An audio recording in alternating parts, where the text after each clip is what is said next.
నమస్తే. పొలిటికల్ వాయిస్‌కి స్వాగతం. అప్పుడెప్పుడో చిన్నగా ఉన్నప్పుడు మనం పుస్తకాలల్లా జిజియా పన్ను, జుట్టు పన్ను, నెత్తి పన్ను, బొట్టు పన్ను అదెప్పుడో మొగలాయిలో లేకపోతే తురుష్కులో ఏ ఫ్రెంచ్ వాడో, డచ్చోడో, ఏ బ్రిటిషోడో ఈ భారతదేశంలో ఉన్నప్పుడు వాళ్ళు గొప్పోళ్ళు కాదు కాబట్టి ఎవడో ఒకడు వాళ్ళొచ్చి ఈ దేశంలో మన సాంప్రదాయాలు బొట్టు పెట్టుకుంటే, మనం పిల్లికేసుకుంటే పన్నేసేటోళ్ళు. ఆ పన్ను కట్టి ఆ రాజుల దగ్గరికి వెళ్తే వాడు తన సాంప్రదాయాన్ని కాపాడుకోవాలి. భరించలేనటువంటి వాడు ఏం చేయాలి? చచ్చుకుంటూ వాళ్ళ సాంప్రదాయానికి మారాల్సినటువంటి పరిస్థితిని కల్పించింది అప్పుడున్నటువంటి మొగలాయుడో వాడెవడో ఔరంగజేబు, అక్బరో, బీర్బలో ఎవడో కూడా అట్లాంటి పనులు చేశారు. అదంతా చరిత్ర. అప్పుడు నేరుగా మన మీద అవతలవాడు, మనది రాజరికంలో ఉండే అవతలవాడు రాజు, ఆ రాజు మన మీద దండెత్తి వాడు మన మీద బలవంతంగా ఇవన్నీ రుద్దిండు. ఇప్పుడు దేశం స్వతంత్రం వచ్చింది, ప్రజాస్వామ్య దేశంలో ఈ భారతీయ సంస్కృతిలో కర్ణాటకలో జరిగినటువంటి ఒక జిజియా పన్ను మనం చూస్తాం. ఇది సోషల్ మీడియాలో వస్తున్నది. ఈ జిజియా పన్ను ఇదో పన్ను, మళ్ళీ దీన్ని అనకురు ఇంకేందో జిజియా పన్ను, లేకపోతే జుట్టు పన్ను, లేకపోతే బొట్టు పన్ను. ఇప్పుడు ఏమైందంటే కర్ణాటకలో దేవుడికి పన్ను వేసిర్రు. ఇప్పుడు దేవుడికి ఒక పన్ను వేసిర్రు. ఇది సోషల్ మీడియాలో సిద్ధరామయ్య ప్రభుత్వానికి సంబంధించినటువంటిది. అది ఏంటంటే ఒక దేవుడి గుడికి 1 కోటి రూపాయలకు పైగా ఆదాయం ఉంటే, అది హుండీ రూపకంగా కానీ లేదంటే అక్కడ టికెట్లు పెట్టి చేస్తారు కాబట్టి దాంట్లో 10% ఖచ్చితంగా 10% కామన్ పూల్లోకి వెళ్ళిపోతాయి. సాధారణమైనటువంటి ఖజానాలోకి వెళ్ళిపోయి ఆ డబ్బులను ఎట్లయినా ఖర్చు పెట్టుకోవచ్చు అనేటువంటిది ఒకటి. ఒకవేళ 1 కోటి రూపాయల కంటే తక్కువ ఉంటే, అంటే 10 లక్షల నుంచి 1 కోటి రూపాయల వరకు ఉంటే 5% ఖచ్చితంగా పోవాలి. ఇది వాళ్ళు చేసిరు. ఇంకొక దరిద్రమైనటువంటి రూల్ ఏం పెట్టారంటే అందులో హిందూ దేవాలయాల్లో ఏ మతం వాళ్ళనైనా సరే మనం నియమించుకోవచ్చు అనేటువంటిది ఒక క్లాజ్ పెట్టిరంలా.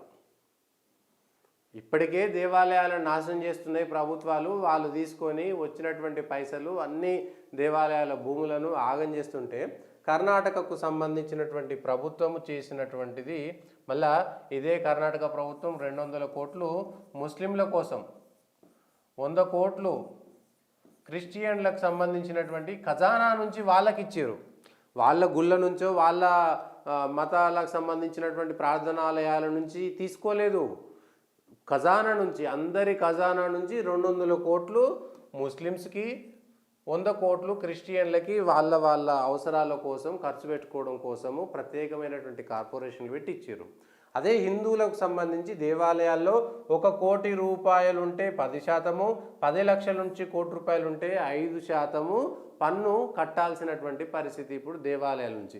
పన్నే అది, ఎందుకంటే ఆ పూల్ నుంచి తీస్తారు అనేటువంటిది ఏదో వచ్చింది కదా, అది జరుగుతున్నటువంటి వ్యవహారం. దీనికి సంబంధించింది temples which is having income more than 1 crore should give 10% to common pool fund. Temples which is having income from 10 lakhs to 1 crore should give 5% to common pool fund. Section 19A, common pool fund for money can be utilized to any poor and needy organization. అయితే ఈ poor and needy organisation అంటే ఏదో శిథిలావస్థలో ధూపదీప నైవేద్యాలు లేనటువంటి దేవాలయాలు కాదు, ఎవరికైనా అన్నట్టు అర్థము. పోనీ ఒక గుడి నుంచి ఓ తిరుపతిలో, గుట్టల్లో, లేకపోతే ఇంకొకటి కర్ణాటకకు సంబంధించి ఓ ధర్మస్థలిలో, కుక్కే సుబ్రహ్మణ్యమో, లేకపోతే అనేకమైనటువంటి పెద్ద పెద్ద మురుడేశ్వర్ లాంటి పెద్ద ఆలయాలు ఉన్నాయి కదా, ఆలయాలకు సంబంధించినటువంటి డబ్బులు ఎక్కువగా ఉన్నాయి కాబట్టి ఇంకా గ్రామాలలో మండల స్థాయిలో ఉన్నటువంటి దేవాలయాలలో పూజారులకో పూజ నిమిత్తమో ధూపదీప నైవేద్యం నిమిత్తమో ఇందులోంచి డబ్బులు కేటాయిస్తామంటే అప్పుడు రివిజన్ల వారిగా పెట్టుకోవచ్చు. ఒక బాగా డబ్బులు వచ్చేటువంటి గుడి నుంచి పేద గుడికి డబ్బులు ఇవ్వడంలో అర్థం పర్థం ఉన్నది. కానీ వీళ్ళు section 20 in case of our composed institution members from both Hindu and other religious may be appointed to the management committee. దేవాలయాల కమిటీల్లో ఇతర మతస్థులు కూడా ఉండవచ్చు. ఇతర మతం వాడు ఈ మతాన్ని గౌరవించడు, వాడు వాళ్ళ సాంప్రదాయంతో ఈ గుడికి వస్తాడు. ఈ గుడికి రావాలంటే ఈ సాంప్రదాయాన్ని గౌరవించి ఈ సాంప్రదాయాన్ని మెచ్చాలి. వాడికి ఈ దేవుడి మీదే నమ్మకం ఉండదు, ఈ దేవుడి మీద యుద్ధం చేసేటువంటి మతంలో అవతల వాడు ఉంటాడు. వాడిని ఈ గుడిలో కమిటీలో వేసి ఈ గుడిని మీరు ఎట్లా అభివృద్ధి చేస్తారు అంటే, ఈ గుళ్ళను వినాశనం చేయడానికి స్వతంత్రం వచ్చిన తర్వాత ప్రభుత్వాలు చేసినటువంటి ఒక ఎత్తుగడ ఈ భారతదేశంలో. ఇది కన్నడంలో ఉన్నది, కన్నడంలో చదవడం నాకు రాదు, అర్థం చేసుకోవడం చాలామందికి రాదు, కాబట్టి ఇది దాంట్లో ఉన్నది. The last part is one of the person residing in the place where is the establishment is situated, provided that in the case of any affiliated institution both Hindu and other religious member may be appointed by. ఇది జరుగుతున్నది. అంటే both Hindu ఇతర మతాలకు సంబంధించినటువంటి వాళ్ళను కూడా చేసుకోవచ్చు. ఇందులో 19 క్లాస్ ఏం చేసిందంటే 10%, కోటికి పైగా ఆదాయం ఉన్నటువంటి వాళ్ళు 10% ఇవ్వాలి. అయితే కాంగ్రెస్ వాళ్ళు ఒక సమర్థించుకునే ప్రయత్నం, అది పేద గుళ్ళకు మాత్రమే తీసుకెళ్తామనేది. కానీ అక్కడ ఖచ్చితంగా పెట్టినటువంటి బిల్లులో కేవలం ఇతర హిందూ ధార్మిక సంస్థలకు మాత్రమే ఆ డబ్బులు ఇస్తామని చెప్పలేదు, కామన్ పూల్లోకి వస్తున్నాయనేటువంటిది అర్థం. ఇట్లా కర్ణాటకలో ఏరి కోరి తెచ్చుకున్నటువంటి సర్కారు, సిద్ధరామయ్య సర్కారు చాలా స్పష్టంగా, ఆయన ఎక్కడైనా గుడికి పోయి దండం పెట్టుకోడు, బొట్టు పెట్టుకోడు. అదే ఆయన ఏ మసీదుకో ఏ చర్చికో వెళ్తే వాళ్ళ సంప్రదాయాలను పాటించేటువంటి వ్యక్తి ముఖ్యమంత్రి అయితే మరి ఇంకెప్పుడు హిందువులు కళ్ళు తెరుస్తారు అనేటువంటి విషయాన్ని మనం ఆలోచించాలి. ఇప్పుడు రేపొద్దుగాల తెలంగాణలో అయినా ఆంధ్రాలో అయితే అదే జరుగుతుంది. చంద్రబాబు నాయుడు ఉన్నా, రాజశేఖర రెడ్డి ఉన్నా, ఎవరున్నా అదే జరిగింది, ఇప్పుడు అదే జరుగుతుంది. మన కేసీఆర్ ఉన్నప్పుడు కూడా తెలంగాణలో 2 యాగాలు చేసి వెనుక నుంచి మాత్రం ఏనుగులు వేయటట్టుగా దేవాలయాలకు ఏమీ కేటాయించలేదు. సాధారణమైనటువంటి బడ్జెట్ నుంచి ముస్లింలకి క్రిస్టియన్లకు కేటాయించినంత ఎక్కడ హిందువులకు లేదు. హిందూ దేవాలయాల ద్వారా వచ్చినటువంటి ఆదాయం మాత్రమే హిందువులు కేటాయించబడుతున్నది అనేటువంటి విషయాన్ని మనం ఆలోచించాలి.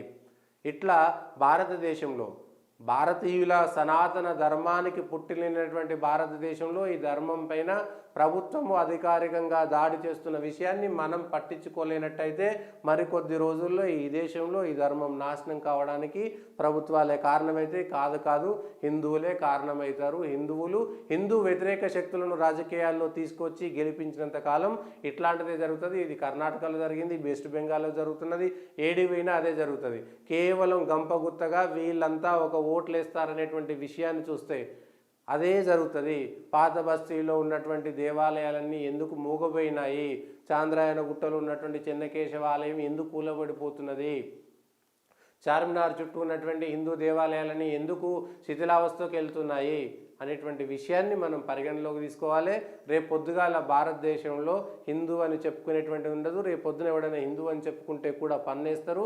సేమ్ మళ్ళా ఏ ఔరంగజేబు ఎవడో వచ్చి ఈ దేశం మీద దాడి చేస్తే గజనీగాడు ఇచ్చినట్టుగా ఈ దేశంలో హిందూ అని చెప్పుకుంటే పన్నేసేటువంటి పరిస్థితి మాత్రం మనం తెచ్చుకుంటున్నాము. ఇది తస్మాత్ జాగ్రత్త, ఒక హెచ్చరిక మాత్రమే.